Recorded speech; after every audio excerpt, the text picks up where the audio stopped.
Welcome back to FVTV. I'm Darren Murphy. I'm with Neil Horgan, Derek Collin, and tonight we've got Joe Gamble on the show. Joe, welcome. How are you? Very good. Thanks very much for having me, lads. Just before everyone tunes out there now and goes away, no, Joe Joe is not going to do a fitness circuit. He's just here to talk tonight. I just finished Joe Wick's one. No, I seen you doing a few Zoom circuits there. You're pushing the lads, all right? You never lost that anyway. Nah. Look, just it's more about interacting really, and just make sure like that we're that they're doing something. I suppose because see they're all young lads. Like there's none of them married, no kids. For all I know, they're up till 2 o'clock tomorrow watching Netflix and getting up at 12 and 1. Do you know what I mean? You just don't know what to do. Like so, it's trying to keep some of the routine with them really. Fair play, because in this climate especially, like you need to keep the head as you know yourself. 100%. Yeah, that's more important than Indians really. How are they keep? Yeah, sorry. I think majority like ourselves really is just the unknown. Like I mean, I suppose they're all just dying to get back to. I mean, they all miss playing football and the routine of just get up in the morning, go train, and go enjoy the 2 or 3 hours that they're there, and then go home. I mean, they're all young lads, so like that's their sole focus. I mean, there's nothing else for them to be distracted by. So when you take that away, and they have nothing to do, they're all living probably going back to their mum's house and dad's house and what have you. So they're bored shit, let's be honest, really. Yeah. Do you know what I mean? And like we've given them, fairly extensive programs, and we've asked them to log in every day to Google Docs, for example, and input what they're doing, and then I look over and make sure they're doing what they are doing.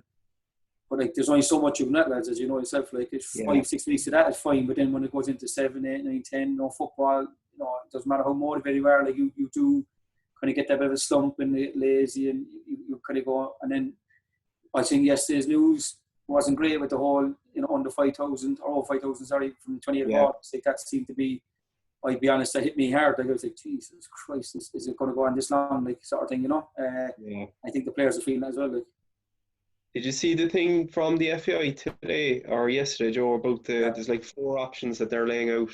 I've seen that too. Yeah, so one of them I think is they'll just wait till September. The other one is that they may play behind closed doors for a period. And then kind of a mixture of the two. Yeah, a mixture. Like I think, to be honest, look, the first 2 are nonsense. Like, and let's be honest with lads, you cannot play behind closed doors. This isn't the Premier Division, Champions League where you're getting 60, 70, 80 million TV money. We get absolutely zero.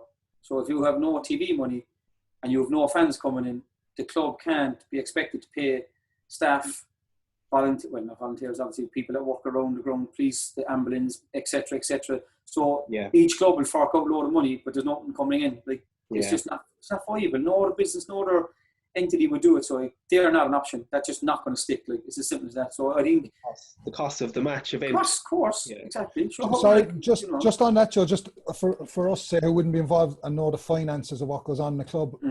Like, what costs for behind closed doors would there be? I suppose you'd be looking at obviously I suppose I know if you're playing away from home, it's going to be different. You're going to have travel expenses. What's that? You have to rent the ground from. Yeah, you have to rent the ground. Yeah, so straight away, like you have to rent the ground, so you're down that money. But just on that, Joe, like, is there not a way around? Just I agree with you in, say, from the old way of how much a game costs to stage, say. But is there ways around the costs? Like, do the Munster Football Association, can they not waive the fee for renting Turner's Cross?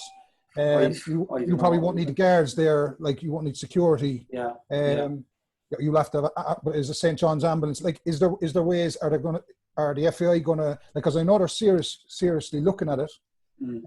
Is FIFA going to get involved? Is there, like, how much can they get a figure of how much they'll get from streaming games?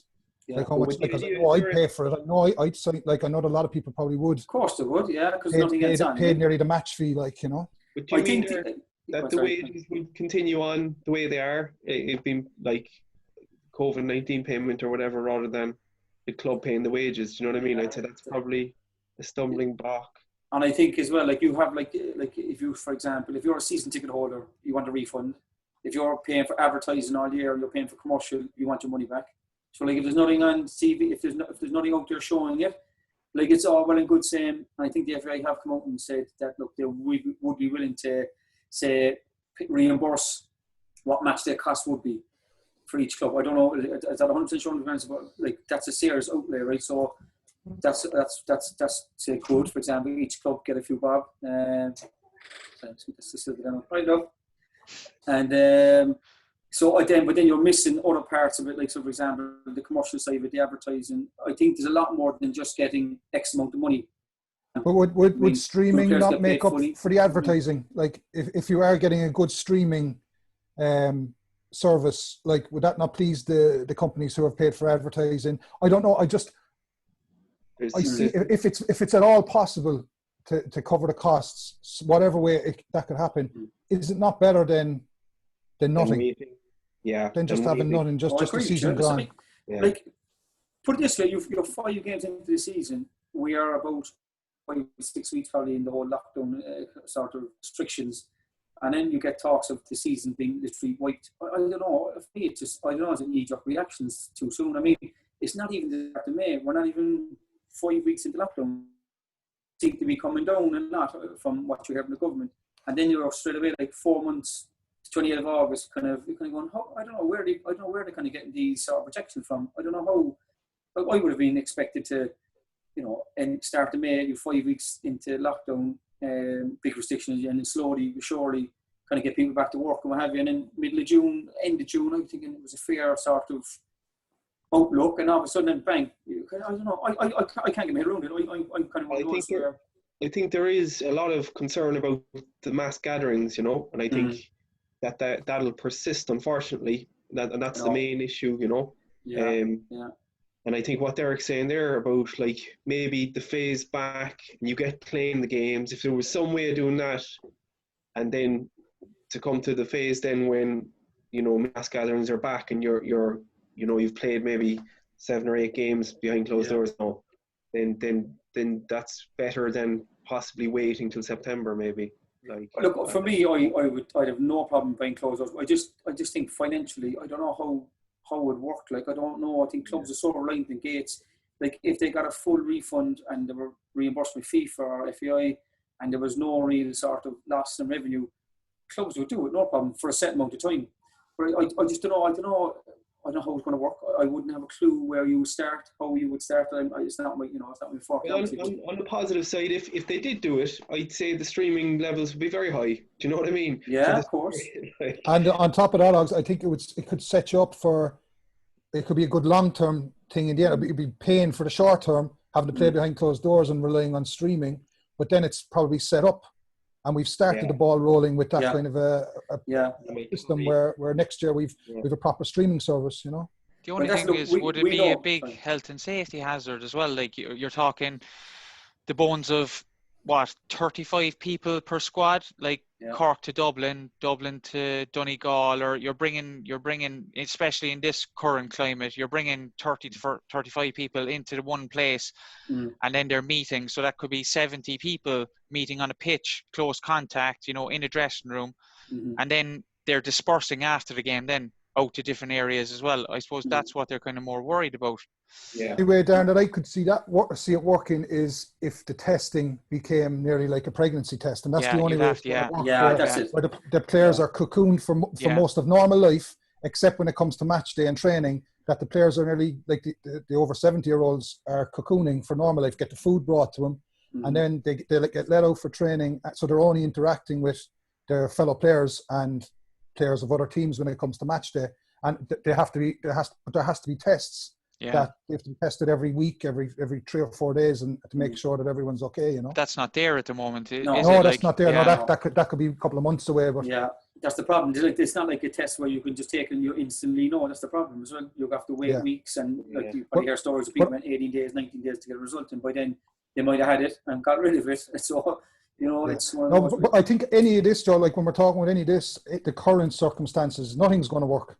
The way things are at the moment, nothing works. Just forget about it. But I suppose we're just being, positive in the fact that maybe in a month or two's time that they might be able to come up with a test that you get. Like I saw a documentary. There was Italian filmmakers, and the three of them got tested instantly. It was like just this ticket gets printed out to tell you if you're positive or negative, you know. But you think that has to become mainstream, and they have to make sure it's 100% reliable too, I suppose, you know. Yeah, I think it's an absolute disaster. I have to say, like, I think the whole lot of it, like especially for our industry, like we're all involved heavily with League of Ireland down through our careers. It's going to hit hard. Like, it's going to hit hard. There's no doubt about it. Like, unless we get back on the pitch and have some sort of structure where it's you know, it is what it was. I fear for things, to be honest. I fear for the league, you know, really going under a little bit, because unless there's some serious money thrown into this, there's a lot of jobs gone, and there's a lot of livelihoods on the line here, and a big industry could easily fold if things aren't done fairly rapidly. It's football across the world, like, you know, all clubs, like, you know, all clubs are going through the same. You know, in the UK, big time on to lads there, like they're worried about their livelihoods, as you said, like, and as well, will they have the money to pick up and go again, and will the sponsors be there? You know, it's a knock-on effect everywhere. Yeah. And like, if you look at sponsors and advertising, like, let's be honest about it, if you're just say like you're a big printing company, for example, and you're a big advertiser, like, and you give Cork City 100 grand a year, you're not going to give 100 grand next year if you don't have it, but you've taken a hit, and everyone's going to take a hit. So, like, you know, how can you get money next year? How can everybody generate money? Because every business and every person is going to go, well, first of all, I need to look after myself. I haven't got the revenue to give out, so I'm going to mind my own business. And everyone's going to have that sort of attitude, because it's survival. Like, it's going to be look after yourself at all costs first, and then, you know, unless you're, you know, and that's the scary thing about it, lads. Like, it's real. Like, I mean, it's like you look at Pats yesterday. Straight away when that came out, like, you know, they let all the players kind of not pay them, they put them on the format, you know, the government payment, and then you have Shamrock Rovers and 25%. If this doesn't go any longer, like, there's no club going to pay anybody for 5-6 months sitting on their arse. There's no business, no employer will do that. Like, so that's where the problem comes. And then when do we go back? When do we don't go back? You know, and just you look at Premier League. When you're saying there, Darren, every club, every player in the world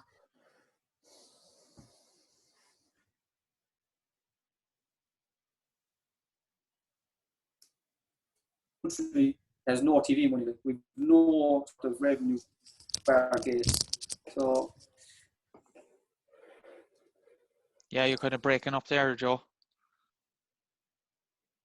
Anyway, Derek, what you're talking about, the streaming there, like, what do you think? What do you think of streaming in general? I think it's a good idea anyway, but a lot of clubs are, you know, they won't get people to the matches. Yeah. Yeah, I don't know. I think people still love going to matches, and I think even more, well, if they can get over the whole fear of maybe being in mass gatherings or whatever you want to call it. But I think in general, I think people just love getting out to matches, and especially after this, I think there's going to be a real hunger to get out and watch local football. Yeah, I think the same. The streaming would just be an extra revenue for them that they're not taking advantage of. Like, there's so many people in Australia that will watch the games. You know, you got America. The UK would be a big hit as well for it.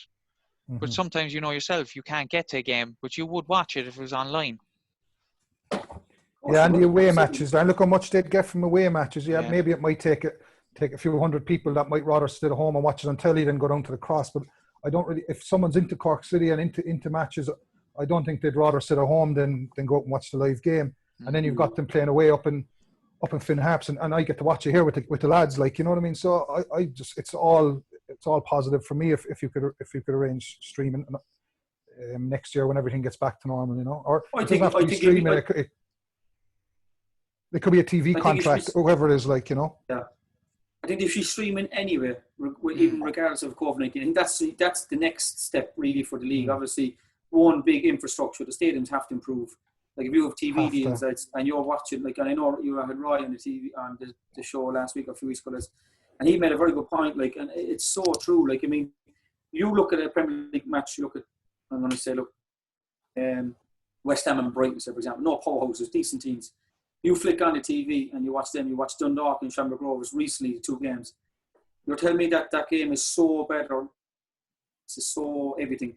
The reason why, lads, is a package. Like, the TV sell it, the stadium is full, the stadium looks brilliant. It's a fantastic product. No, the players are brilliant. I'm not saying that, saying about the players, but like, our product is average. Like, you're looking at half stadiums I'm not even saying half full. Half cars in the background. Yeah, exactly. Yeah, like paint coming off the floors. I mean, some seats are not even there. Like if you never go to the toilet because the facility's not there. Like so, our infrastructure is shocking. Let's be honest with it. Until that changes, then you might get a better TV deal, and the whole package has to be there. Like so, that's where the league needs to go when this.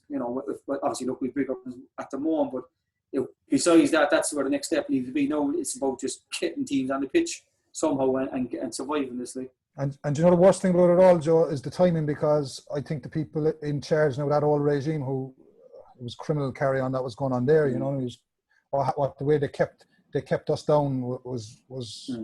I still can't get my head around what transpired from this time last year with Mark Tighe's investigation and stuff on what happened. But like the worst thing about it all is that I think the people in charge now, I haven't heard the likes of Niall Quinn and Gary Owens and Jerry McEnany, all they've talked about is League of Ireland, which should have been happening since we started playing in League of Ireland, and it wasn't.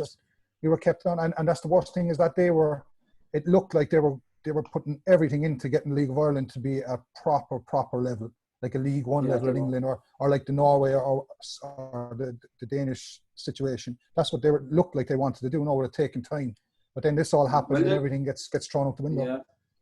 But the only good thing is like the fact that Niall Quinn is there, that like he's an ex-player. He's come from a situation where he was involved in Sunderland in the Premier League division. He knows what it takes to run a successful club and for a league to be, prosperous. Like so, like I agree with you. I mean, but if you're looking at the future of Irish football, like Niall probably knows, like lads know that leave this country to get into the Premier Division, the top division. You're going to have to be some talent. And I don't mean a talent, I mean like world class, like at a serious level. Even if you're 19, 20 and you're world class, you're still not ready because you're playing against fellas in a prime who are 26, 27, 28. You look at Mo Salah and De Bruyne, went to Chelsea, world class players, had to let go because they weren't good enough at that age. Now look at them, do you know what I mean? But we're not going to produce players like that in this country because we don't have the infrastructure. We don't have, like I have a good example. When I played in Brunei, I played against a lad, Paulo Sorgio, small lad, smaller than me, like 5'5". I mean, no lad's a midget. But I tell you what, this fella is an absolute baller. Like he could do anything, left leg, right leg, small, strong, quick. And and I got to know him really well. Like, and I was asking him, he was at Sport Lisbon Academy, like, and I said, look, how often would you have trained at a young age, like 10, 11, 12? He said, well, look, first of all, I left my home. I had to go to boarding school in Sport Lisbon, which is about 3 hours away. He said it wasn't that far away. He said, but they used to train 18 to 20 hours a week at 11, 12, 13, 14. And here's me training 2 hours on a shit pitch with dads, doing their best. Now I was lucky, two good young coaches at Everton, very, very good to me. But like I'm saying, like I'm training 2 hours. This fella's training 18 hours, but on the same pitch at the end of our career a little bit. What if I had 18 to 20 hours training? Where could I have been? Where could we all have been? Where could all the kids in Ireland be? We don't have infrastructures in this country, and that's where, if we're serious about producing players for the next generation, for the international scene to be at competing at a top level, we need professional football clubs, and we need that sort of pyramid scheme where the 19s, 17s, 15s, 13s, and right down to the 8s, 9s, and 10s are with Cork City. Yeah, they're playing schoolboy level as well, but there can be room for both, like, at the table. There can be room for Everton's, your Douglas College Corinthians. It happens in all the other countries, Joe. They're going from school at 3 o'clock, and they're going to these places for 2-3 hours training every day, and that's the way it is. But they're in training at 7 o'clock in the morning. By 7 o'clock in the morning, then go to school, come back at lunchtime, do skills training, go back to school, then come back at night time. Like that's the dedication it takes if you want to be, a top level professional. But we just don't have that infrastructure. Just going into that, Joe, I mean, like, we all know you years, but again, just want to ask you, like, where did your football, like, story start? Where did it come, your passion come from? Where did you end up when you were a young fella and stuff like that? Well, my schoolboy club would have been Everton Football Club, Talker Club. As I said, look, I was very fortunate that, like, I was in a very poor schoolboy team. I mean, like, we were getting beat sometimes 10-0, like, we were shocking.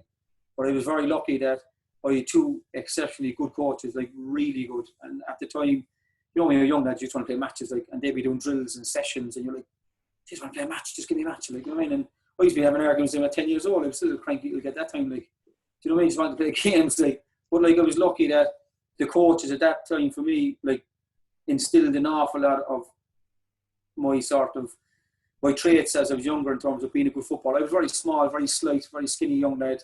I was a bit of a late developer, really. 15, 16, 17. I remember playing the Irish team. I was the only young fella not gone to England at that time. So, but I mean, my love for football, I just love football. I always loved it. I think as I got older, I love it more because you could never take it for granted. Like, and I think I was out of the game when I finished, I was out of the game for a year or two, and you just have a hunger to get back in and be around it, you know what I mean? Where did you first go as a kid? As into England, is it? Yeah. I went to Reading. I was in trials. And how did it come about? I was in Portugal with the under-18 international team, and we played a tournament against Portugal, America, and Norway. And there were some good players. Actually, I don't know with the Irish team. Really, who did with the Irish? No, with that you'd know that. Cliffy Byrne. I don't know Cliffy Byrne, Scunthorpe. You might. Andy Reid was the same age as me. I don't think he was at that tournament, but there was a good lot of players. Wesley Hoolan was at that tournament actually. And as I said, I think there was only one or two players not gone to England. And I had a very, very good tournament. We played against Portugal, who had Bosinga midfield. Is it Bosinga? He played with Chelsea, the right back. Yeah. Sarah's player. Jesus, what a player this fellow was. Even at that age, he was playing centre midfield against me. He was top draw in fairness to him. And I had a very, very good tournament. It was very, very good. And then there was a few scouts kind of got onto me, and it kind of snowballed and off. At that time, I had Aston Villa, Crew, I think QPR. A lot of clubs seemed to be ringing me. I was at Cork City youth team, and at that time, and Hoggy, you know this as well, it's totally different to what it is now. It's literally chalk and cheese. I mean, when you were 17, Cork City would just go and get the best players around Cork, really, wasn't it? Or it's the young fellas would go to Cork and kind of snowball there. And they had asked me to come over for, I think it was 2 weeks in the summer, and I wasn't signed as a professional, so I went for 2 weeks, came back, did well, came back, I played, and then went back over for another 2 weeks for another trial. You see, they had like a pre-season tournament. They went to Germany for a week, and then we played against, like, say, non-league clubs. At that time, Cheltenham were non-league, and Aldershot and Dagenham were non-league. So I played in the first team for the 3 games, and Alan Pardew was the manager at the time, and he signed me. And again, I was probably naive that time. I just took anything they give me. I was just desperate to get to England. Like, I was always wanted to get to England. You know what I mean? I was 18. So I was a slightly bit older than 16. So it definitely stood to me going 2 years older, and I think I was just ready mentally. Physically, it wasn't, but mentally, I was just ready to go. I was ready just to take on the challenge. You know what I mean? You say you weren't ready physically. Yeah. In what sense? Oh, I was a skinny, scrawny little fella. Like, I wasn't. I always remember, like, one of the biggest lessons I ever get. I would speak about this quite often. Is remember I went into the change room in the Reading team, and like I was up against men. Like, I mean, these fellas were size door friends, like massive men, big, strong, powerful men, and walking into anything. I was like a light bulb moment, and I went, there you go. Like, I knew straight away, because I was a small little fella. I was never going to be a 6 foot fella, so I just turned into a gym head, like a gym rat. I was in the gym 5 days a week, this week, bashing out weights, lifting stupid weights, because I thought I had to be that big and that strong. And I think that's when things it's changing off. Like, but like you know yourself, do your body sit-ups and do big pecs and big biceps, and I was like a little prop in fucking rugby lads by the time we finished. Like, it was, you know what I mean? It was stocky, like muscles. I mean, neck that size. You know what I mean? Not relevant to football, like, but again, I just thought I probably monkey see, monkey do. Like, you see the first team do it, you see how big and strong they are. They're pros. And you just follow suit, like. And looking back, do you think they were too much into the weights a little bit? Not criticizing them, like, but you have a better view on this than I do now. But like in other countries, rather than maybe in the championship, they're not hitting the weights as much. Maybe in that sense, in terms of bodybuilding, or you know what I mean? Yeah. Well, I mean, see, there's 2 ways you look at it. And I suppose now I'm kind of a bit more into the S&C and a bit more coaching, a bit more wiser 20 years later. Like, there was a few good things, like, learn from it, like, in terms of, like, for me, it was like a 4-year apprenticeship, how to actually really become a professional footballer. So, like, I thought I was a decent footballer, I played a Cork City first team, played a few games, and you think you're a decent player, buy around town, I'm a good player, then you go over there and go, bang, you're not a good player at all, like, your mind's off this. Yeah, I was decent, but I wasn't at that level, do you know what I mean? So it took me a good year to really physically get to the level, because they're all pros. Like, you've gone from semi-professional, amateur, not even semi-professional, amateur football to professional. But I think, like, as I look back now, and as I said, I'm big into coaching, there's a certain age that your technical development has stopped, like, and it's around 14 or 15 years old. Like, if you're not technically efficient at that age, it doesn't matter what you do after that, like, you're not going to be a professional footballer. Like, 85% of your technical ability is up to then. Like. So it's very important that, like, that we, our coaches in this country, like, understand that it's not just running kids 11, 12, 13, getting physically stronger. Like, it's the technique that you need to work on. And I was lucky that at the club I was at in Everton, it was beat into me about technique and drills and passing and technique and like you know, well ahead of their time. So I was lucky in that sense. That's unusual, because I don't know if any of the lads have the same situation at their clubs in like, and I had a lovely experience in Glasheen now and Wilton, don't get me wrong, but there was no one there teaching that kind of stuff. You know, I think lads, did you have anyone kind of coaching you at an advanced level at that stage? I went to Brighton at 17, Hogs. I suppose I was a GA player, so I don't think I ever did. We did a couple of indoor sessions, but they were just 5-a-sides. I think one of my first training sessions was when I went over to Brighton at 17. Gee. So I had none of that growing up, like. And that's my point, Derek. Like how are we competing at that level when we're so underdeveloped? Like, because I suppose we have that sort of desire and grit, the Irish mentality that definitely, like, if we didn't have that, lads, I don't think we'd be competing at that level. Do you mean? But because we have that sort of, you know, a bit of swagger, a little bit. I mean, the only thing I suppose we do have, Joanne, and there is, and I agree with you, but it's a tough one. There's another train of thought is that your age is important too, you know. And I suppose we had, I and probably Hoggy had it, Darren. You probably played a bit of GA growing up, but playing GA, I suppose, helped as well, you know. Oh, big thing, because you're all rounded, like, you're playing different sports, like, which is very important. I think where it affects you there, Derek, and I get what you're saying. You have, like, this kind of bite about you in your game, definitely, and a determination that you know Irish people are known for. But where it suffers is what Joe was saying, that, and you can see it every time a European team comes to Turner's Cross. Just go down and watch the game. Look at their movements. Look at their touch on the ball. Look at the way they surround their body against the ball. No Irish player does that, no matter how good they are. The best, like even Roy Keane, probably one of the best players that ever played for Ireland, didn't have that. Do you know what I mean? No. That finesse. Like, no, he was a fantastic player, obviously, but there's just, I don't know, there's just a certain movement. Is it, like, you know what I'm talking about? You just know it, Murph, when you go up against top players, like under pressure, they'll take the ball in areas where it doesn't matter to them, like, and they won't give the ball away so easy, like, where, like, your desire and determination and your will to win will get you to the door. But to get through the door, like, your ability is everything. Like, you have to have the ability. You have to have the package. Right? You have to be mentally tough and all. You have to be physically, but you have to have technically. If you're not good with the football in tight areas, if you can't manipulate the ball and open up and do the basics at a world-class level, because at the end, football is basics at a world-class level. Receiving under pressure, passing under pressure, decision-making under pressure. We can all play. If everyone stood off us and we've all retired now, we could all look like Javis and Iniestas. When you start putting pressure on people and hunting them and asking them to do things quickly under pressure, then you'll see what good players are made of. And that's what top players can do, because at a young age, they're like sponges. They're doing this in 8, 9, 10, 11, as you said, they're hours and hours of training, and we're doing 2-3 hours jogging on the pitch, and it's not no one's fault. It's the way the country is in terms of our coaching. It's got way better, and it is going to get better. But, like, we're still a long way off. We're still a long way off of competing and producing players at that level, because we don't have the infrastructure there, and we don't have the coaches like at clubs like recently. So, are you suggesting that the players should maybe just concentrate from a very young age on soccer? Yeah, as in specialised sport, like. Yeah.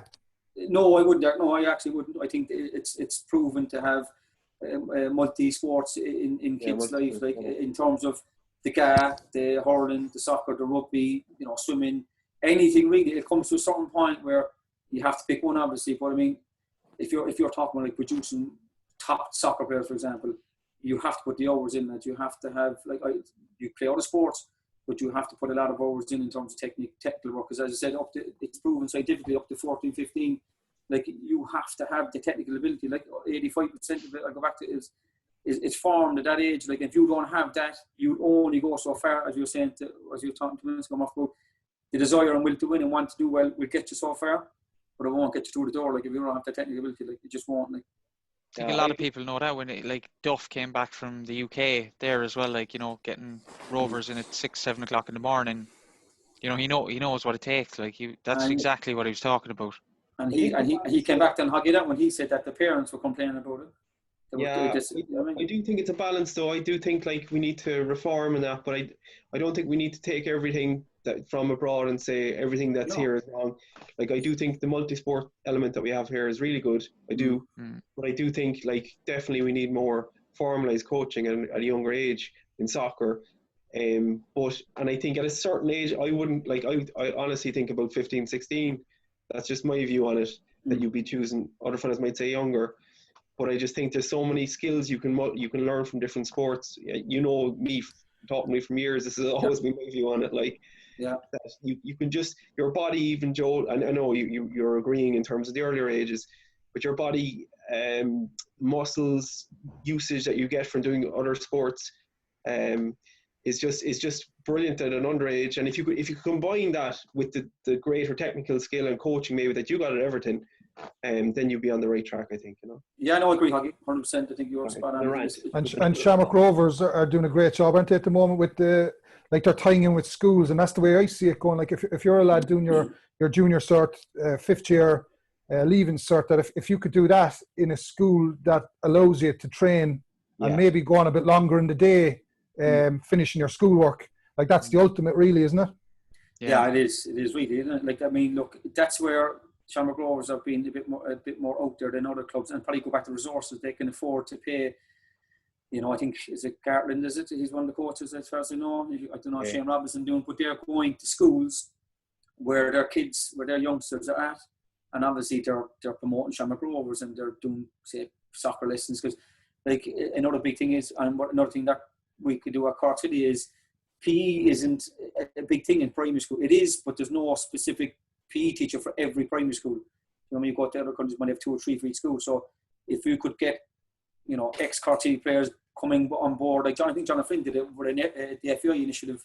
The FVI had kind of supplemented and Cork City. Communities. Like that's the way forward. That's like get 2 or 3 of them, and every day they're going to different schools for a few hours, and as well as other things, and you're promoting the club. The GA do it brilliant. That's like they have every school, they always that there, and they do that really well. You mean the grassroots? But you're competing against that then as well, Joe. Like you know, with the schools. But yeah, like the infrastructure, what you talked about is exactly like we talk about going straight from school to training and stuff. But these lads are walking into serious football clubs with probably indoor halls and stuff like that. So yeah, it is down the line.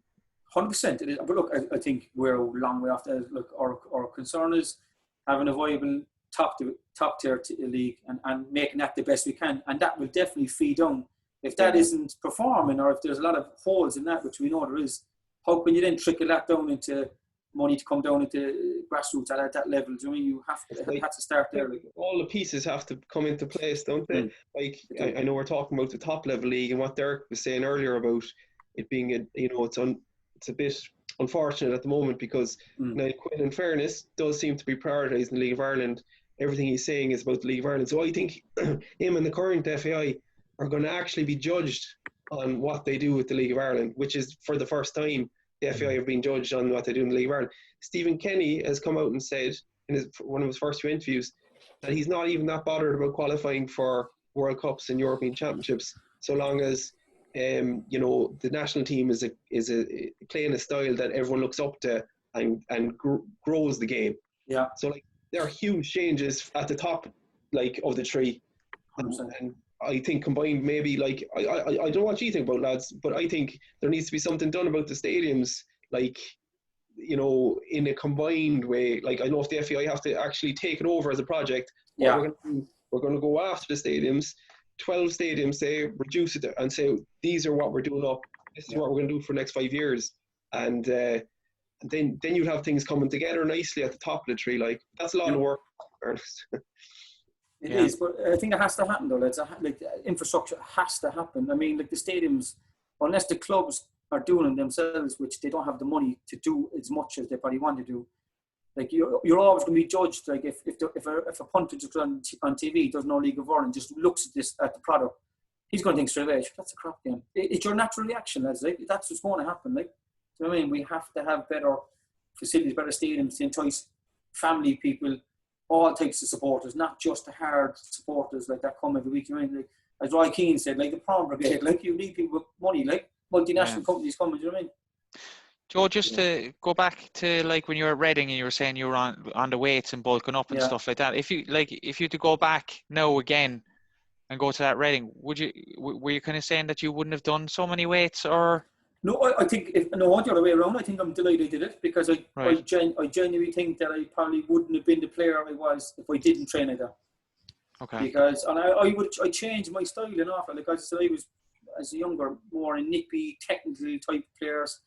Is a very slight, very skinny. That's I wasn't. I'm not saying I was a big, strong guy, but I'm trying to say I changed the way I played. I came from kind of a box-to-box midfielder, just a nippy, busy little fella, to a 6 who could be a bit stronger, a bit more physical.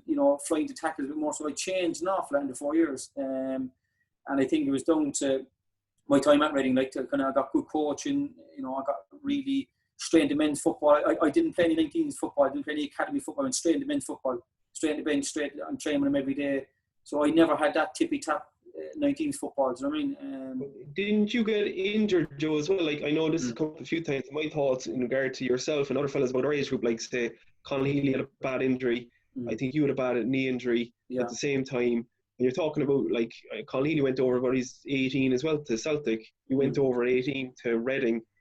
And you're going into, a man's game, and a very, very physical man's game. No, it was a man's game here too, to be fair. Yeah, of course. You're full-time over there. Do you think that, I think we've discussed this before, like if you had more kind of weights done going over there, it might have helped in terms of your injury, or? 100%, yeah. If I was better educated at like 14, 15, 16, and I mean, like single leg kind of body weight stuff, like, I don't mean weights, I mean just done the fundamentals well. It's like you're going back to technical work. If I did like the whole S&C at a younger age, which you don't externally load kids with weight, you do a lot of single leg body weight stuff. You do the basics really well, you do the foundation. Like I had a knee injury at 16, I dislocated my kneecap. Well, they actually call it sublux, so it comes out and comes back in again. No, it's nasty, lads. It's like a sharp pain.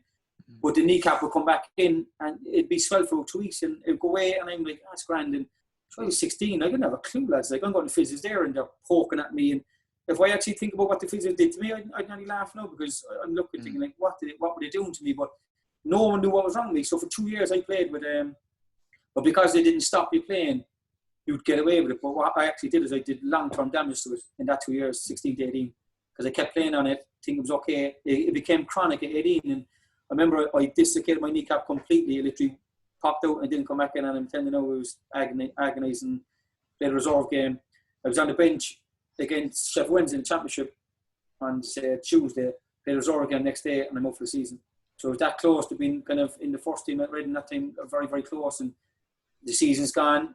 Then you bring in Steve Sidwell, bring in top players, and I'm gone. Like, literally, I'm out the gap, like, because it's just a business, lad, yourself. Like, someone else comes in and you're out the window. But I think if I was a bit more educated when I went over, and I kind of found out what was wrong, and maybe even had the operation here, I would have been a lot better. But it was that sort of injury that plagued me for my whole career. I had 6 operations on it. I never got rid of it. It was always there. I had 2 cysts in the back of my knee playing. Couldn't straighten the leg.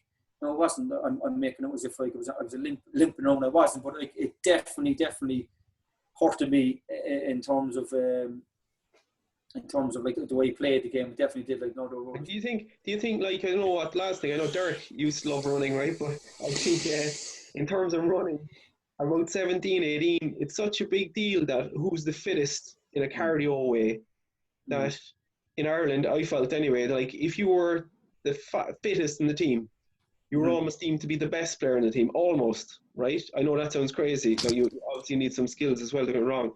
But I wonder, in Ireland, have we not matured enough from just being like, oh, everyone has to be fit like you are in GA, kind of, rather than, structurally sound, technically good, and maybe that's the next step that has to come here, like. Well, I think if we go back a small bit, go back to what I was saying earlier, the technical work has to be done at a young age. So it's like the coaching has to change where like it's age profile. So if you're coaching 12, 13, 14, what's the aim? It's not to get them fit. They're going to get fit anyway. That's not the point. It's just the game, the matches, getting them to love of the game, getting them to do the technical sessions. And yeah, I know it might be a bit boring, but obviously try not to make it boring. Make it match related. Maybe play a load of small-sided games. Get them to do what they love to do, play games. You know, change the format and different things. And then as we get older, yeah, obviously fitness comes into it, but maybe we probably are a bit more fitness orientated because we just think that we need to get fit and run them around the place. And do you know, kind of, I think, do you think, though, Joe, a lot of Irish players have problems with injuries, especially in the last 15 years or so, say, going over to England? Like the sharpness of the game, the twists and turns, the training, you know, you're training at a higher tempo constantly. There seems to be a lot of Irish players with knee injuries, hamstrings. You got injured over there as well. Yeah, I had serious injuries as well. Yeah, like you know, Flinney, like, you know, look, David Moyler had to retire. James McCarthy was another fella coming through injuries. Shawnee Maguire goes from here over to UK, hamstring operation. Like there's so many. Like, and I'm just wondering what you're saying there now. Is it something to, like, you know, Keith Fahey was saying how quick the game was. Like, if we don't have that background, are we just constantly catching up? Because I found out when I went to the UK, I was definitely the unfittest guy that turned up at the training ground, and I thought I was really fit. Yeah, but it's like this, Murph. If you're building a house on a shaky foundation, like, it's going to fall down. Like, so if you're asking the body to play at that level, that high intensity, acceleration, deceleration, twists and turns, and be at that level, but you don't have the background to back it up, after weeks, months, it's going to start crumbling, and it's going to break down. Right, so we're not. I agree with you definitely. How about the lads you have now, Joe, and the differences between them physically? I know they're young lads, no, to get me wrong, but when we were playing or when you were growing up in Ireland, like, they drink less and all that kind of stuff, but they're more into keeping their shape and all that. Are they? Do you see that? They are, because I think the social media's got a big thing to do with it. Like, you know, people love put up pictures on Instagram and what they eat and how they train, and you know, that sort of ego image, I think, definitely helps. I think the young fellas are more educated now. Some might be uneducated, too much educated, because they're probably doing the wrong thing, even though I think it's the right thing. Do you know what I mean? Because I like, good example, I gave the lads programs to do, and I put in, like, it was literally 20 pages, lads. I'm telling you, it was literally stupid proof on purpose, because I literally broke it down and said, right, this is what you do Monday, this is what you do Tuesday, this is the time, the reps. I'm telling you now, like, it was stupid proof. And about 4 weeks later, I had lads doing 5Ks and 10Ks on the road. And like, that's weird. Did I tell you that? No, they didn't mean it. Like, you know, but like, because you see all the social media. Because they got a 5K challenge also. Yeah, that's what it was. Like, some sort of challenge. Or I'm like, that's like, why are you running on the roads? One, like, it's going to, you know, it's not good for your knees and joints. And why are you doing that? You know, and it's not, it's probably just, they did not mean not to do it. Do you know what I mean? And the second part that you hated about that is that they gave a $5 away out of their pocket as well. You definitely weren't having that. I was like, that's $5 should have come to me. But you know, look, I think lads are fitter. I mean, if we're looking at our group, like, we're doing a lot of young lads. Like, I mean, we've had like that. No, we've had injuries. We came back in the first week, and I probably did too much too soon, and I had a good 7 or 8 fellas injured straight off the bat, like small little niggles, and I'm kind of going, right, either again their background isn't able to take it, they did nothing in the off season, and not enough. And then 3, we just did too much too soon. Maybe I miscalculated how fit they would be, or the background of it. You mean? And that's something that you have to know. How can you maintain your fitness now? Like, just in terms of drills, like, if they're not on the roads, how could you possibly, like? How could you do it? Yeah. You have to get on grass. I said I don't. I'm begging the lads basically get on grass, even out your front door or your front garden or back garden, or out the front. There must be some green somewhere. You know, I gave them stuff to do that you could potentially 90% of it do on any bit of grass. Okay. They knew, obviously, we're restricted, but as much as you can that you run in grass, get off the roads. Don't be pound. Like, if you're a professional athlete, you're training every day, you're automatically going to be pounding your joints and ankles and hips, right? Anyway, so why compound that by do more on roads and do more pounding? Like, get off the roads, like, not good for you. Like, it's like a tradesman looking after their tools, mind them. Yeah, exactly. Yeah, exactly. Because they will come back to haunt you, no matter how fit you are. But like, 4 of us know we've had injuries somewhere with knees, ankles, and hips. I'd imagine, wouldn't we? Definitely. And it maybe, you know, so it's going to happen. So can you prevent that by literally building your lower body to be very, very strong. So it's not going to be a big deal to them. Do you know what I mean? Like, it's amazing how many people have serious injuries through football that you play with. Like, I'd say pretty much everyone. Like, I can't think of anyone I played with who didn't break a leg or in a match. Like, do you know what I mean? Or have a knee injury that they needed cruciate surgery. You know, it's actually unbelievable how injured you get in sport. I suppose if you look at the sport, then it's not like straight lines. It's so unpredictable. Like you're twisting, turning, you're jumping, you're falling, you're tackling, you're hitting fellas. You know, it's so volatile like that. You know what I mean? I remember reading. I think statistically, it's the worst injuries compared to rugby, hurling, because it's the only sport where you're tackling with your feet and your whole weight of your body is behind the point of your feet. So you're coming in meeting someone else's foot with your whole. If it was me tackling, it'd be 15 stone, like coming in on top of you. You know, even compared to rugby, you're tackling with your arms. Yeah. So your whole weight isn't behind that point. Do you know what I mean? It's So, and then put studs on top of that. Do you know, like in Gaelic, you're not, or in rugby, it's illegal to tackle with your feet. Do you know what I mean? So yeah, it's true actually. Yeah. No, it's very unpredictable. That's what I think the snapping of the leg as well. There's a lot going on with so much kicking. That your knee, obviously, like we've all had knee injuries, I think. Yeah. Right? Yeah. It's true too, like, But it was gas. I'm going back to you with the running and me. Like back in our day, like I was expected to do the same as you say. You know, like whereas now it's more scientific. Whereas like I'd have Davy Barry and Liam Murphy roaring, "Why aren't you keeping up with Hoggy?" Like, do you know what I mean? Like that's not what I had. And also when we were young, like or even not when we were young. You play bad. They used running as a punishment. Yeah, now, thankfully, that's gone. I think, is it surely, Joe? Punishment, like it's not gone. You know, it's not gone. But I think players like the thing is when you come back to pre-season, now whole pre-season, I'm going to flog them 6 weeks back. Like you're asking players out to come back in nearly 80% ready, so you can get straight into football work. You can do obviously like you have to run some bit at professional level. You can't knock it away, but the days of like flogging fellas for 2 weeks and then we get the balls out, like them days are gone. Like, I think like the very first day we came back this pre-season, we had footballs out. No, we still worked hard, but like it's proven now, lads, with GPS, we use GPS this year, like GPS with a football and without a football, there's not much of a difference. Like if depending on the session you do, obviously. Do you know what I mean? If you're doing, I don't know, like we do a thing they're called extra runs, the lads hate them. Like I mean, they crucify me for doing them, but like. I said every week, look, every Tuesday we're doing this no matter what. And you did that with me years ago as well, or there was that one. Yeah. They're very hard. Like you've done with me, Hoggy, actually years ago. Jesus. Those X runs are going a long time now.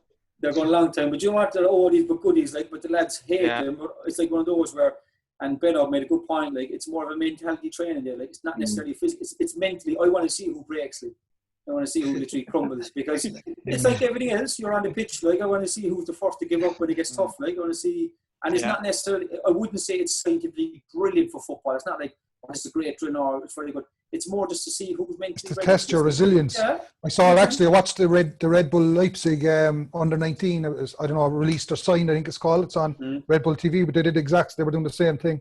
They were doing it like, listen, lads, you're not going to like this, but this is to test your resilience. That's it, like because you keep finding not so long ago, and you were saying about his resolve and that, like, and he came back and like that's what it is, because like you know, it's like the amount of ups and downs. You've more downs probably than ups, really. Yeah. So you know you have to take it, and you know you want to see. Did any of you ever watch that SAS, the thing that they do on? Is it Channel 4, BBC or something? They all go to what?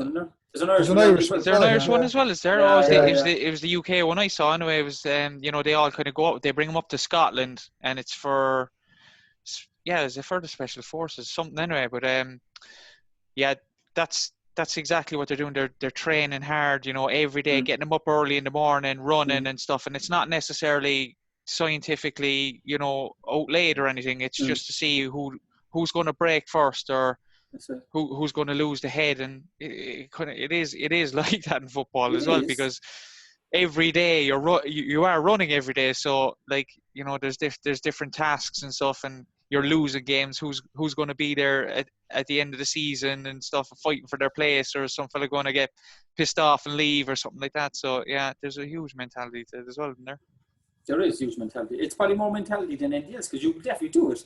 Whether you get really good scores or times, like, but you get through it. It's just that, can you get through it? Or you will just dig your heels in, and because like we knew that we were using it as a point there. Like I would say to lads like that, you know, like everyone's writing us off. Lads, people are saying it's the worst Cork City team ever was, and I'd say that every day to the players there. Like I'd really drill into them and say, like, you know, you have to start proving yourself, blah blah, and I'd really outlay that. We would have outlayed that from the start, like that. It's up to you to prove people wrong, like. We lost 4 from 5 games, so that didn't work. There was those X runs. Oh yeah, all the X runs. That's what all the players are blaming on social media. I say they can't run cameras after killing them. Joe, how's their mental health? I saw the PFAI have everything in place, isn't there, for players' mental well-being, which is a great initiative because it's so important for lads, like, you know. Yeah. I suppose. Yeah, on top of that. I'll be honest. Look, none of them have come to us, like, say, to talk about things, like, do you know what I mean? But I suppose, I don't know the answer that I would know. Well, it's hard. It's hard because I suppose you've no physical contact. But I suppose the PFA, I suppose, would be on to players, if you remember. They're going to let them know that service is available because it's so important. I have been speaking to lads a fair bit on the WhatsApp. Now, look, that's where technology is great this time. Like, we wouldn't, you know, we wouldn't have maybe, whatever, 15 years ago, but like WhatsApp messages, keep in contact with them, see how they're getting on, check them every so often. But like what I was saying earlier is, like, we just say, like, you know, a 7 or 8 week sort of training program, all focused to get back in. So when we got back in, you know, we were worried, well, I was worried, and he was worried that we come back in with no big background of training, and then we've 3 weeks, 19 days, what it would be. That's probably gone now, but 19 days for our first game, we were afraid straight away that we will have injuries, because if we don't come back in prepared and we're going straight back into it and we're really pushing the lads to get match fit, we'll break down. So it was a big emphasis to really make sure, like, for themselves, and I sent them some stuff, like, you know, lectures to say, look, lads, this was coming back, for say, from the NFL. They had like a mid-season break. I think the players went on strike, and they came back and it was like a 250% injury rise and muscle tendons and stuff. Okay. Just to show them this was going to happen if you don't do what you need to do. You come back and get super injuries, and you could get, you know, career injury. Like, if you pull your tendon, for example, your Achilles tendon, like, that's a career injury, definitely. Like, you're not going to come back in the way you were. You know what I mean? So I just want to say to lads that, like, make sure you come back in the best nick you can and use this negative into a positive, and, you know, really, you know, educate yourself that way. But don't know, you're saying, right, when the season comes back, we don't know. So all the training they did do, we have to, right, guys, take a few deep weeks, take it easy to go again, and no one knows what's going on. So it's very, very difficult to plan for anything, like. And for the player, like, mentally, it's like, when can I back to football? Like, that's all he wants to do. And Joe, do you know the players you had on loan and all that stuff? Like, without knowing too much about it now, but are a good few of them gone back to the UK at this point, and, like, their loan spells up, or are they coming back, or do you know? Well, they all got back home. So the four, the four loanees. Well, one was from Dublin, 3 lads from England. They've gone back to England. The centre forward, Rayon, and Henry, midfielder, they go back to England as well. In Boston, he's Belgian, and he's gone back to Belgium. Everyone's gone home, basically. Okay. You know what I mean? So with the loan deals, we don't know. No one's come back and say, like, no one, like, and the thing, we don't know. No one knows, because no one knows. Even the contracts that are going up in the season, no one knows if that can be renewed, or is it viable that you just carry on next year. Honestly, I think no one has a clue. Any sort of. You know what I mean? Are all players still in contract as well?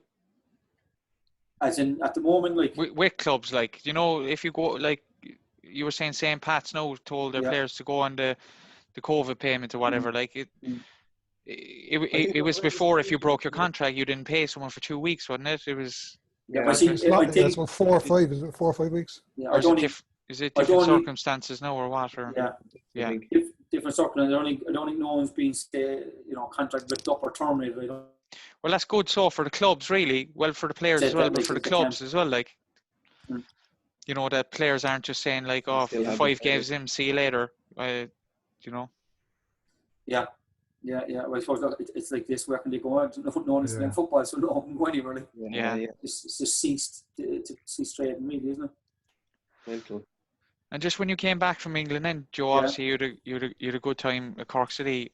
Probably really enjoyed your football. Well, you look like you really enjoyed it anyway. Yeah. Experience from Reading, was that huge for you then as well? Like, because you said you struggled with your knee and stuff. What was it like at Cork City then? Where you kind of kept, you probably always kept up the gym and stuff, even when I was out there. I know you're a big gym head. And yeah, Well, it was. It changed me because I remember I had the operation and I was lucky that I had such a good physio. John Fern, his name is. I can't actually to this day. He was the Chelsea physio. Remember that big scandal with the O'Donnell? I don't know. Yeah. He was the main physio. Mourinho, I think, actually. Yeah. He hasn't been the same. He hasn't had the same success since. He's showed a bad side to him, like. Well, it was. It's shocking. He was the physio with her. He was the head physio. He went to Chelsea from Reading. He was top drawer. Like if he wasn't there, I'm not too sure would I have a career. I've been honest, because I had the operation and the surgeon basically said to me, he said, "You'll be lucky to play again." Like, and what did he do that was so good, Joe, as a physio? Just the rehab, just the kind of the minute the physio or the surgeon said to me, "I'm not too sure will you last your knees in a bad way." He said, like, that injury has been there for a good few years and it's chronic. He said, like, and I got in the car and said 5 minutes. Said, "That's bullshit." He said, "Joe, don't worry." He said, "Listen, I've had worse injuries that played for years." He said, "You'll be fine. Don't worry." He said, "We'll work on this together." And like, he was brilliant. Like, you do running, he'd run with you. Like, I've never seen a physio. He'd actually run with you and he'd beat you running. He was that good. He was a marathon runner. Like, any sprint would beat him, no problem. But see, anything long distance, he was brilliant. And he'd train with you. He'd be sitting running with you, and he'd pushing you and pushing you and pushing you. And he loved training himself, and that's why I kind of got to love for the gym more. And he'd push you, and we used to have leaderboards up, like, we do rowing, say 2,000 meters. He'd go, "I beat you today." And I go, "I bet you won't beat me." And he'd push you, and he'd push you, and he'd be very good that way. And anyone that was injured there, like, I remember the first day he came in, and like, we would have been very old school when I first went there, and then a year later he came. So the physio left, and he came in with new ideas. The Swiss ball now came in, all the core. Like, no one was doing that back then. You know what I mean? It was just unheard of. And I remember the very first day he was there. One of the players came in. I don't know. I think it could be Barry Hunter. He came in Northern Ireland, big, tall, centre back, good lad, no fairness, and old pro. And he came in and said, "Oh, John, can I get a rub?" And John kind of was looking. He said, "Barry, what's that say out in the door there?" And Barry, had his nose out of the place because he was a senior pro. He goes, "Says physio." I said, "Yeah." I said, "Where's that say, Massor?" Because I'm not a Massor. He said, "Don't be looking for rubs on me." That was his first day there. And I said to myself, "Jesus Christ, I like this fella." He had a presence about him straight away. I mean, he wasn't going to be fucked around. Like, and I just took to him a little bit. And I like that from him. And then he was just excellent. Like, he was really good to me. And then just all the different exercises I did, all the stuff I didn't do, I should have done. He showed me what to do, and he said, "Right, if you leave here," he said, "and I never see you again, and you do whatever, this is what you don't do, and this is what you do for the rest of your career." And I just stuck by it. It was like a mantra. I just stuck by it. If I was doing, say, certain plyometrics, right, you're not doing them ever again. I never do them again. If you're doing this, do this. You know, not going to just stuck to it. And it definitely helped me. Like, no doubt about it. I got longevity out of it.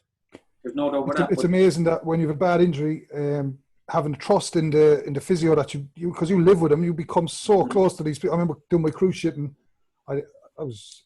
we were part time actually, and I was every day, 5 days a week, I was inside in the physio, and Carol Nine was in him. Yeah. And 5 days a week, I'd be in my her physio, and I'd be in the gym every day of the week. But once you get a trust in that physio, it just makes all the difference. And if you get on with them personally and it changes everything. You believe in what they're saying, and from a mental point of view, it just gets you through it. It's huge, because like he said to me, even after he said, "Look, I could probably get you back within 6 months." He said, like, if you were 27, 28 and you were at the peak of your career and you get back, he said, "I tell you what we do now." He said, "We just scrap the rest of the season, get out for 10 months." He said, "Don't even think about it. Come back next pre-season and you'll be flying." And I did. Like, I came back in great shape, and that 4 months extra and doing the stuff he told me, it definitely brought me on and saved my career.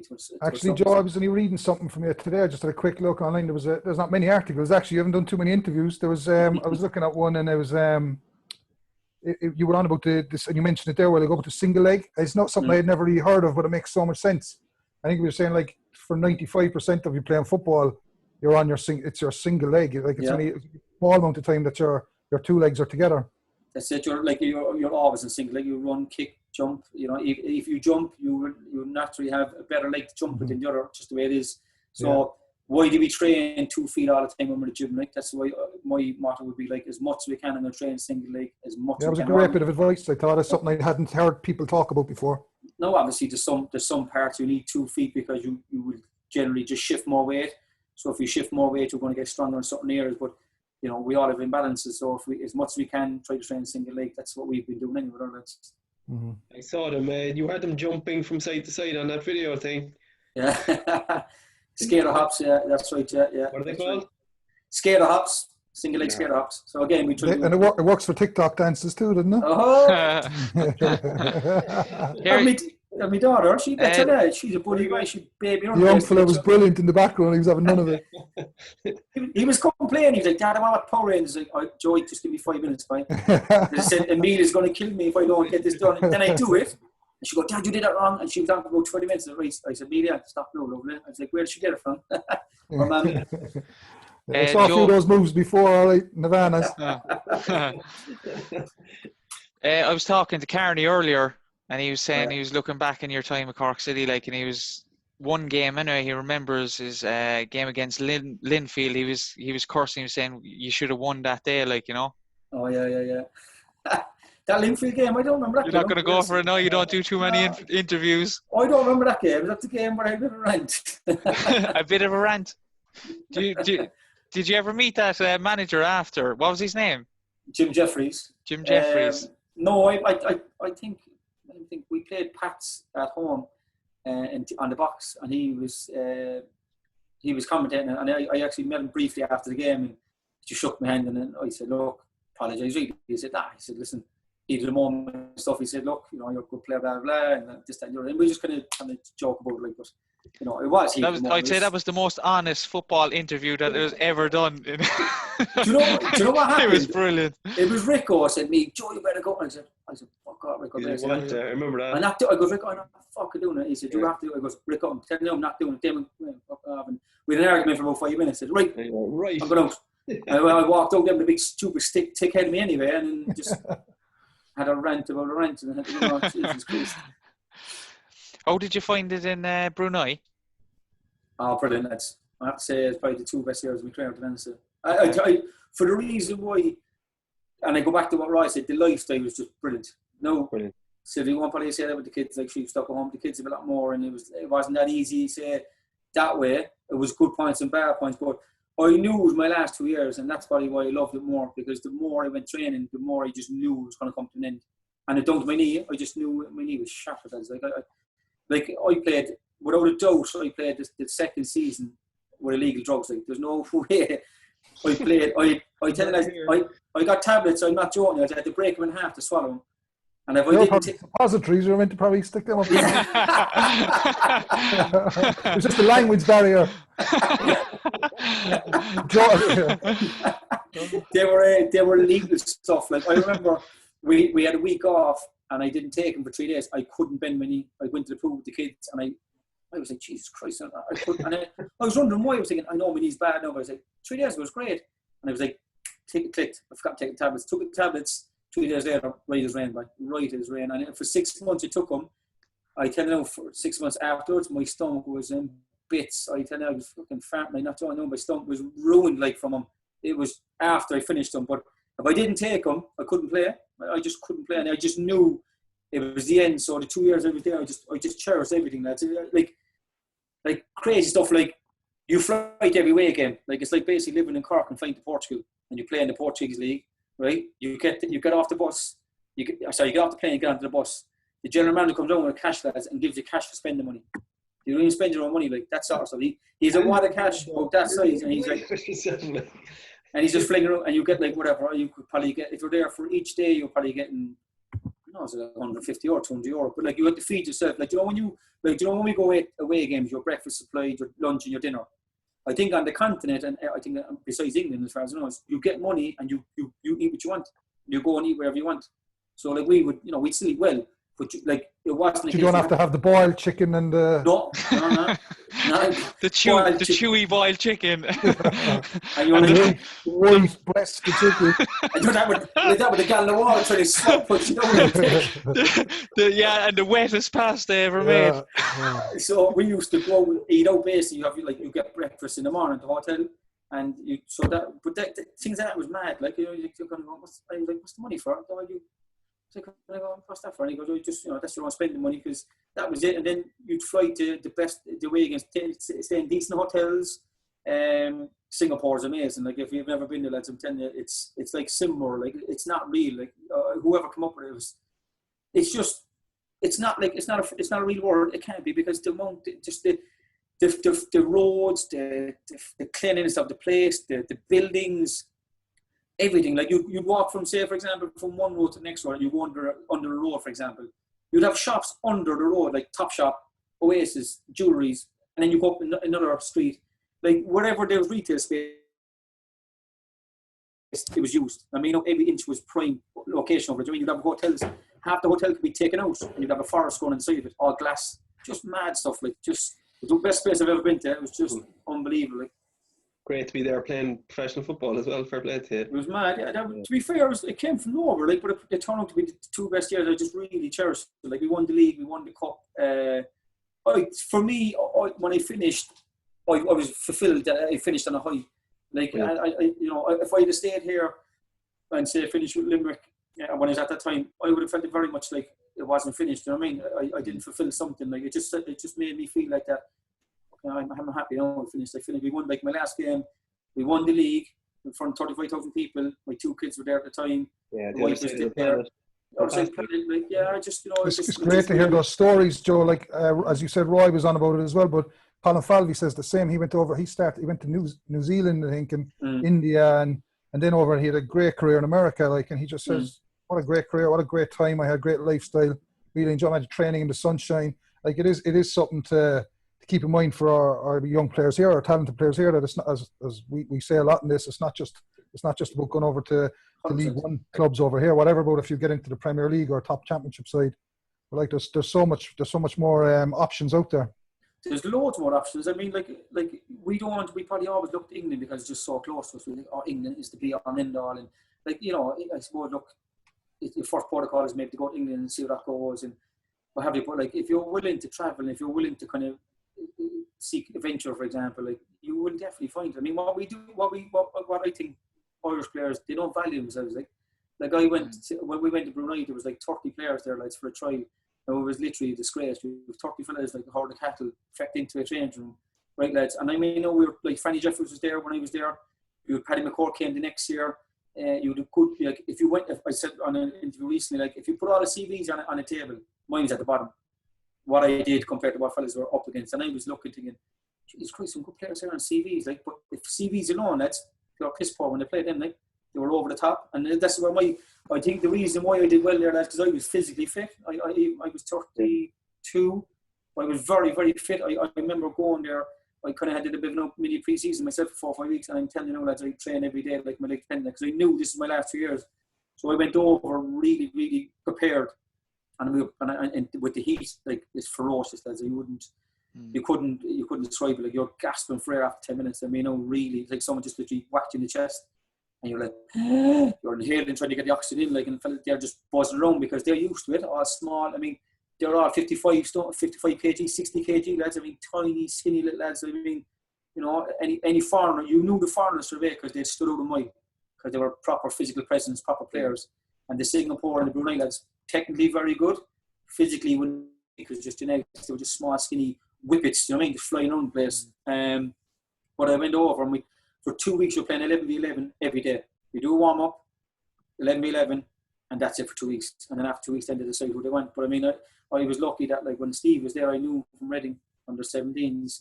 He was the manager of 17s. I didn't know him too well, to be honest. Like, but we had cross paths, and after a few days, he asked me, "Look, I know you're into the SNC. Will you do some of the warm-ups with me? I don't have one at the moment, and would you help me out doing this, that, and the other?" So I was delighted. Like, I said, "Yeah, no problem." And then after a few days, he said, "Look, I'm going to sign you." He said, "But I just want you to play different positions. I want to play like right back one game, left back, centre field, centre forward, 10. Just playing different positions, just so you're sure you can play." And I enjoyed it. I did 2 weeks went well, and I was flying home with a contract, and I was delighted because I just knew, at the end of the day, look, at being realistic, it was good money on the table, it was tax-free money. I knew it was my last 2 years. I was going to make the most of it and go out there and do something. So something what you spoke about there, Joe, as well, and we talk about it. England is always kind of first place you dip your toe as an Irish player. Like, you see in every other country, you're talking about it there, 30 fellas on trial. Like, there's fellas travelling all over the world, going into different clubs, and they will go on trial, and they do 30 trials until they get a club. Whereas you wouldn't do that. Like, I wouldn't do that, or you know what I mean? No, I don't think a lot of people would do that. They'd kind of wait for a contact or a connection, or you know, to try and get out there. But like as you said, go experiment, try get into a club. You never know what might happen. You know, if it's not happening for you in the UK, maybe, you know, you try your luck somewhere else. But it's, I suppose, again, it's the determination to try and make it. Like, that's it. Like, yeah, you're going to get knockbacks. It's just, but I suppose, look, you need the opportunity too, Murph. Like, it's not, you know, as again, you have all the will in the world to go at these places, but unless you kind of have a foot in the door somewhere to get you there, it's you know, it's the same. We've always said, like, it's not what you know, it's who you know, and that was the scenario. Like, it's who I knew at the time. George got me over there. I knew Steve Keane. I said straight away, this is a bit of a fit, and it worked out well. If Steve wasn't the manager, would I have signed? Probably not. I probably wouldn't have fitted there. Someone else, if whoever the manager was, probably wanted his own players. I might want to know his own players. If you weren't as fit as you were either, you mightn't have, you know. So, like, you did that as well, in fairness. Yeah, no, I did. Like, I prepared, like, put that, like, I didn't want to go over there, you know, not ready for what was expected of me, like. And just now, so you're coaching now. Are you enjoying the coaching side of it? How did you find coming from being a player to a coach? I love the coaching side of it. I probably nearly love coaching more than playing, to be honest. I really, like, I think even when I was 26, 27, 28, around that, like, I always had an eye for coaching. I always wanted to go into coaching. I'd always, you know, write down sessions. If I did a good session, I'd go home and write it down. And I was always interested, like, you know, I don't know, it's a good thing. I have a knack of taking in information, whether it's good or bad. And when it comes to football, I just seem to have that sort of grow for it. Like, you know, I tell you, I'm just obsessed with, like, what I am, like, I just love it. And I really enjoying it. I mean, getting the opportunity to be a Cork City, I'm delighted at. Like, really, I'm delighted Neil asked me to go in. I was at Waterford, Limerick, different roles, SNC, but I did the SNC because I'm into that as well. Like, and I just want to be a better all-round coach, really. You know, I'm not going to be a master in SNC or a doctorate or anything, but I have a good knowledge of it and good basis of it. Like, so I think that stands me in good stead to be a better football coach. That's the reason probably why I did it. But no, I'm really into it. Watching you in pre-season, Joe, and the start of the season, you could actually see your love for it. Like, on the pitch, you can see the grow that you have for it. Kind of suits you. Like, you've a presence, and your voice carries as well when you're doing the drills with the lads. You know. Yeah.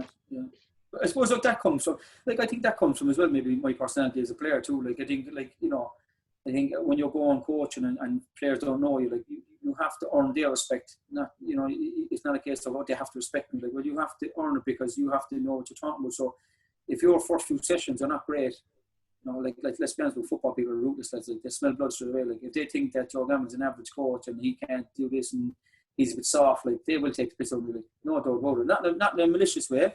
But we've all been there. Like, when coaching, you kind of going, yeah, whatever. Like, he's taught me. You know, you're not really getting his attention. Where I think if you're really knowledgeable and you can portray, you know, what you really want efficiently and well, and you come across well, players will gather around you because they want to learn from you. But if you don't know what you're talking about and you're trying to bluff your way through it, like, they're not stupid. Like, I mean, they will smell it.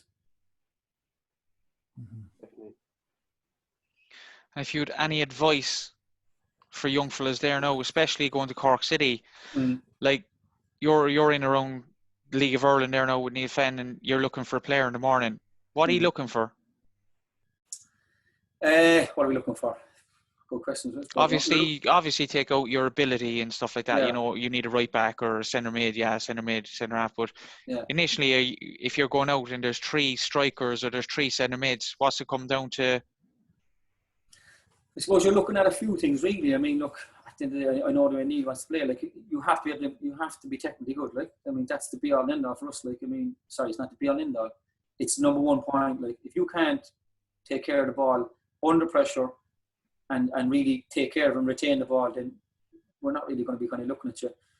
Second of that, like, for me, I think you have to be physically good, lads. Like, I don't know if I spoke a lot about this on the show, and I'm probably on it, but, like, if you can't run, lads, and you can't sprint and you can't really move, I don't mean, lads, 100-metre sprint in the top pace. I mean, like, generally dynamic.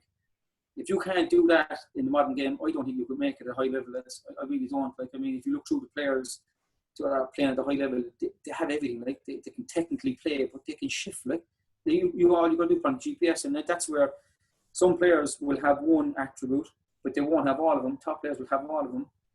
Now, again, if we're looking professional players, it comes down to your budget. Like, you pay for what you get. So if we want this, right, that's fine. But you're going to pay X amount of money. You're not going to get it.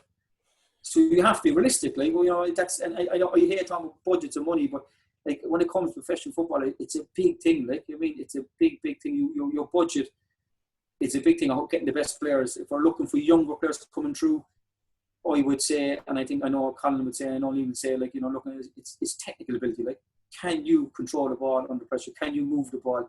We will work with physically when you get older, but if you haven't got the basics of being a good technical player, you won't go far. Like, you just won't go far. Or Irish caps. Oh yeah. Fucking, that's amazing. Like, yeah, geez, I think it's only when you finish really, come at the end of my career that I kind of stuck back and went, because you're all like, I suppose people would. It's like Joe Gamble, ex-Cork City League, Republic of Ireland International. You kind of get that tag with it, you know what I mean? Unbeknown, really, and it's great to hear. Like, you know, it's kind of gives a bit more, I suppose, more prestigious, really, at the end of the day. Let's be honest about it. You know what I mean? We're all kind of how did it feel, Joe? Like, even because I had a taste, I had 221 caps, but like going out and being on that senior team, I must have been, when the national anthem was playing, it must have been something else. Goosebumps, like. It was amazing. It was amazing. I mean, the time when it kind of came that we were going to America, like, you know, I kind of had an inkling, like, I'm sure I'm going to get a cap now, like, you know, I'm sure you're going to play, like, you kind of, because I was on the bench against Chile in Lansdowne Road, and there were some top players. We went to Portugal for a week on a training camp, and Damien Duff, Robbie Keane, Kilban, Ian Hart, Richard Dunn, you know, and I tell you, I'll be honest with you, the most nicest fellas you'll ever meet, lads, like, all of them, all the top names, like, just generally down to earth. Like me talking to, you know, lads, like, you know, how are you, Joe, blah, blah, and, you know, they wouldn't know me too much, but like, as they got to know you, like, how you getting on, small talk, but like, made you feel so welcome. No airs and graces. Nothing. I couldn't speak highly enough of a lot of them players, because there wasn't one dickhead there. Like, there really wasn't. Like, they were all just good lads, just very welcoming, which is great, because you're walking into something thinking, you know. Yeah. And at the end of the day, when you're walking into somewhere new, trained, and we've all had this, like your first few sessions are very important, like, because like, you want the respect of your peers. Like, if your peers think that you're not really up to scratch, or the ball keep breaking down with you when you're not up to, like, you know, there's a bit of a stigma within you. You know, we've all been there, lads, like, you know what I mean? With fellas coming in, he's not up to scratch, and you don't gravitate to him. It's just the way it is, because it's a professional sport. Like, you don't kind of gravitate to him, and he's a lovely lad, but really, if he's not that great of a footballer, then really, you know, he's not going to be here that long. So I think that was important, that kind of the first few sessions, that it kind of went well for me. I was very conscious of, like, making sure I did well, so I came across that I deserved to be here. Do you know what I mean? But when we went to Morocco, and when he was kind of coming on against Ecuador, I remember warming up really and kind of getting the shout, like, "Come on, Joey, come on!" And I was thinking, "Fuck, man, this is immense." Like, you know what I mean? I had that moment of, like, I'm actually going to play for Ireland. Like, you know what I mean? Really did. Like, I remember going on and you know, you get the instructions, and but like, it was going in that area, out there, right? I was like, Jesus Christ, like, do you know what I mean? And just went on the pitch, and it was like, you know, like a schoolboy, like, oh, just run down, like lunatic. Like, so when you calm down after 5 minutes, you go, get your shit together, Joe. Like, you're actually playing international football there, like, you know. And it's surreal. Like, it was only afterwards and take it all in that, like, you actually play for your country. Like, it's amazing. It really is amazing. Oh, fair play, boy. Brilliant. Happy memories, right? Thank God you brought that up, Derek. It was a great story. There you go. Can't leave that down. Yeah. No, thanks everyone for listening. Thanks, Joe, for coming on tonight. Pleasure, lads. Just want to shout out to Edwin Delaney there, who follows us a lot, like, you know, shares a lot of stuff. Edwin was my former centre half partner replacement. Yeah, he told me that today, actually. Yeah, very good. Yeah, but he's got young lads in the Irish setup, and he's got one playing at Cork City there as well. Right. You know, and he listens to the podcast, and it's good to hear feedback from, you know, parents and coaches and stuff like that, to say, like, you know, I didn't know that this stuff was going on in football, or, you know, I didn't know these things. So yeah, look, again, if you're listening to it, please just like and share it, and, you know, share it with football people or people that have kids playing the game, because there is a lot of important stuff. But thanks very much, and we'll see you on the next one.